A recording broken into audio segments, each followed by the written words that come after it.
Oh, I think I heard an enemy. Here, look up. You get in. Okay. Yep, I hear something. Yeah, I will go to the house and MTV this crib. Yo, okay, what do we got? That was me a few days ago getting jump scared in the middle of the night and waking up my entire family, and you're probably asking, Harry, why are you playing video games in the middle of the night that are scary? And that is a actually very good question. I don't know.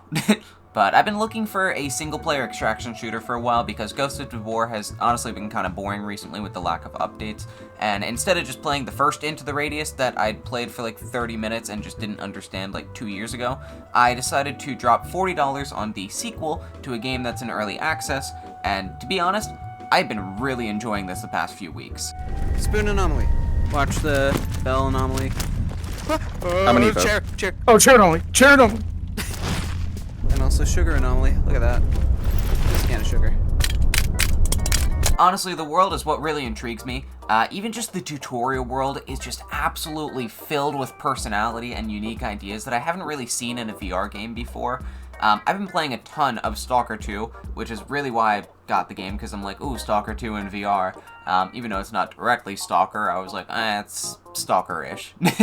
But what really sets this apart is that they adapted this idea from the book initially that Stalker was based off of, and then adapted their version of that book into their own game, which is designed around VR and all the cool capabilities of it, specifically with the physics. Pretty much everything in the world is interactable, whether it's an object on the table, or just guns colliding with things, or even just low-gravity rocks that you can throw around, or enemies after they die. And what really heightens a lot of this are the graphics. The graphics look absolutely gorgeous on the second game. Dude, the light looks so cool. Shine the light towards me. Shine it around. Oh my god, that looks so good. There are some optimization issues. The game is in early access. But in terms of the actual like texture quality and lighting system and everything like that, and even just the scale of the world, there's only 2 zones right now, but the second zone, the forest one, is absolutely massive. It took me like 8 hours to explore the entire thing, and I'm still doing quests in it. It's not like there's anything missing from it. If they just released the game as is with just these 2 zones, I would honestly say it's worth the $40. But the fact that they're at least hyping up that they're adding a little bit more stuff, they're not making any promises, which is cool. Obviously, they're going to be adding more zones in the future. Once they add these extra zones, I really feel like the game is going to be one of those must-play VR games that is finally streamlined, not as clunky and janky as the first game was, at least from what I remember. Just from walking in the water, it doesn't damage you, trust me. Looting is also great. I really enjoy the looting mechanic, and I think with all that mixed together with the looting system, the expansive world, the graphics and everything, it really adds to this unique atmosphere that you can't really find in other VR games yet, just because they haven't gone to the scale that this one has. Like, pretty much every 30 seconds you're exploring the map, there's something cool happening. Whether it's a ditch and there's like an abandoned car inside of it, or like an electric pole that's just floating in the air, or trains that are floating in the air, or like a house that's broken down surrounded in enemies. There's just so many unique locations in such a condensed map that it really is enjoyable on a first playthrough, and like, you don't really need a map to look at it, because it's just like, ooh, that place looks extremely fun, I'm gonna go there, or that place looks extremely fun, I wanna go there, and you just kind of get sidetracked on a lot of these different locations, rather than actually following the quests, which initially I did follow the quest, and it's still fun if you want to play that way, but it's really rare for me to get so engrossed in an open world where I just look at a location and want to go there, because most of the time I just want to get the quest done and experience the story. But since there's no story on this, a lot of the enjoyment just comes from exploring and finding new things. But once you sink a couple hours into this world and really start to explore everything, you do realize that this game is very, very early access. Like, my game will freeze, I can still hear everything and stuff, but, oh, wait. I picked something up off your chest and it crashed my game. There's only 2 maps, they're quoting 12 hours of gameplay, and even though, like, you can still get more than 12 hours of gameplay easily, that's really all they've got right now, are just those couple worlds, the couple guns, basic survival mechanics, and there's not as many enemy types or anything like that. There's just a couple, which the couple that they have are really, really solid, but they could definitely improve the game by adding just maybe like 2 or 3 more different, maybe varieties of enemy types. The other thing that's a little bit disappointed is that there's no roadmap with the game. You can't see like, oh, we're going to be getting more levels at this time, which usually I would get upset about, because I think that's dumb to sell an early game with no roadmap as to like what's actually coming. But they did this with the first game. The first game ended up turning out really good. So I have a little bit more promise with these guys. And their whole idea is you buy the game in early access, give out your critiques and everything like that. And after a little bit of time, they're going to take these critiques and implement them into the game somehow. They don't want to make any empty promises and say we're going to have this and then end up delaying it and then it ends up getting canceled. So the way that they're doing it, they're very open about this, which is super nice.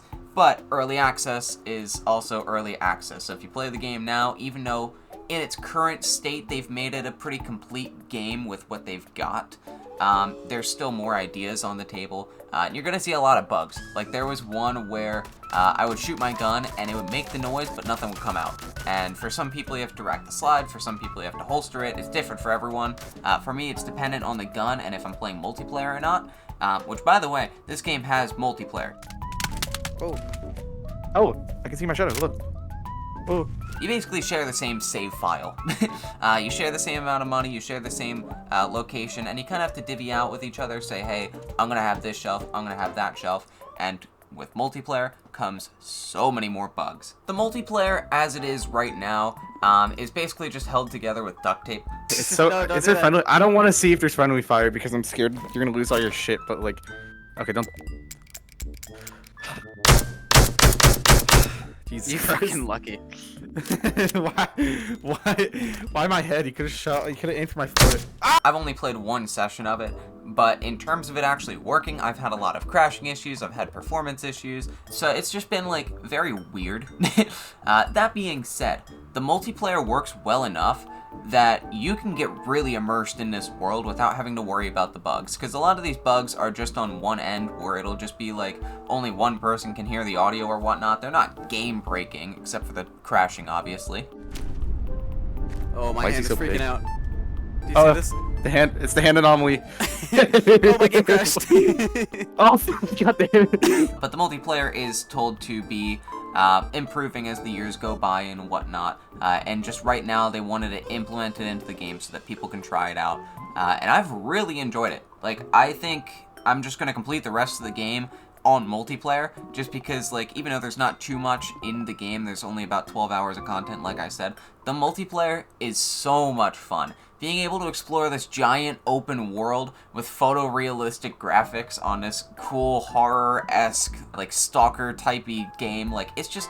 VR doesn't have that. The closest thing we have is Fallout 4, which I argue is just held together with fucking super glue at this point. Like, it is just...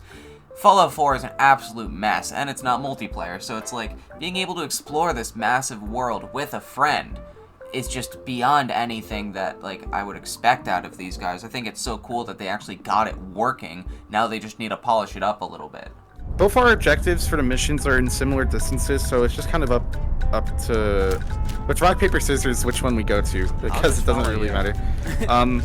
Okay, rock is okay, fast. pointing. This will be scissors, and this will be paper. Okay. Okay, best out of one. Rock. Okay, not smack shooting choice. Okay, rock paper scissors shoot. Oh fuck. Okay, rock paper scissors shoot. Damn it. Rock paper scissors shoot. Rock, paper, scissors, gun! No, it's not good. Rock, paper, gun. Rock, paper, scissors, shoot.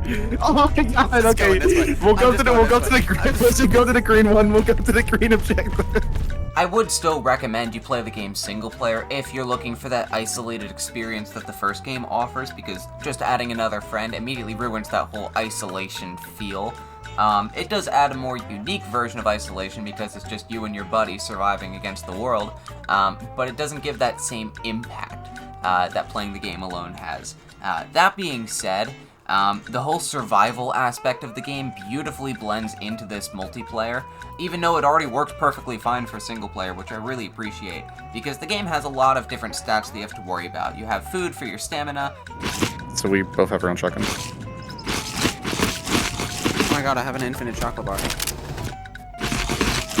You have to worry about your money, you have limited ammo, you can always upgrade like different weapon attachments, backpacks, plate carriers, like overall that whole survival aspect you have to watch out for yourself, and with a buddy, maybe you could be the guy carrying all the ammo, or you could be the guy, like, with the big backpack carrying the extra guns that you find or something. Because you are sharing the same money, you don't each have your own individual bank account, and technically you are also sharing all the loot. So that kind of gives you a unique role where it's like you could be this person, you could be that person, which honestly I think is a ton of fun in VR, especially because you get to carry all these items around with you, whereas like on a flat screen it's just a small little menu.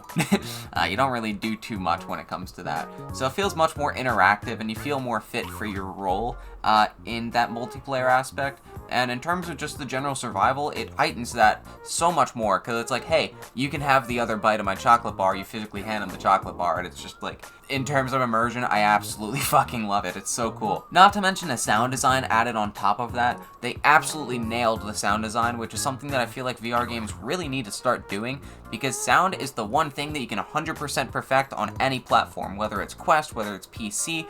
It is that one thing that is extremely immersive, because sound is extremely easy to fake, whereas looking at really, really bad textures on a flat screen, or looking at really bad textures in VR, like, obviously that'll ruin some immersion. So I feel like adding sound design and going the way of Tabor, where they focus more on the sound rather than graphics, I feel like a lot of games will benefit from, except these guys, they just doubled down on both. So, I mean, obviously no complaints there.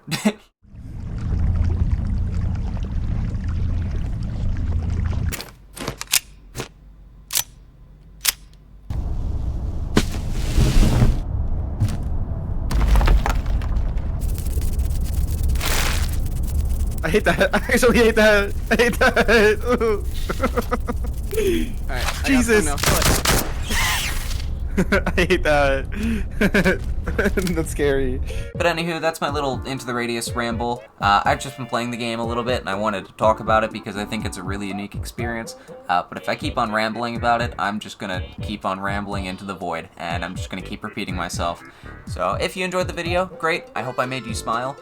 If not, I am so sorry. I hope you frown more. Just kidding. Please don't do that. Smile more. But if I see you again in the near future, I hope you have a good one, and I can't wait to see you again. If I don't see you again, I hope you have a good rest of your life, and I hope you enjoyed the video. For anyone looking to buy this game, which is $40, put this in a video. Don't buy this game. If you want a game that runs well and doesn't crash and it is bug free. But I will say, But it's it is good. Like,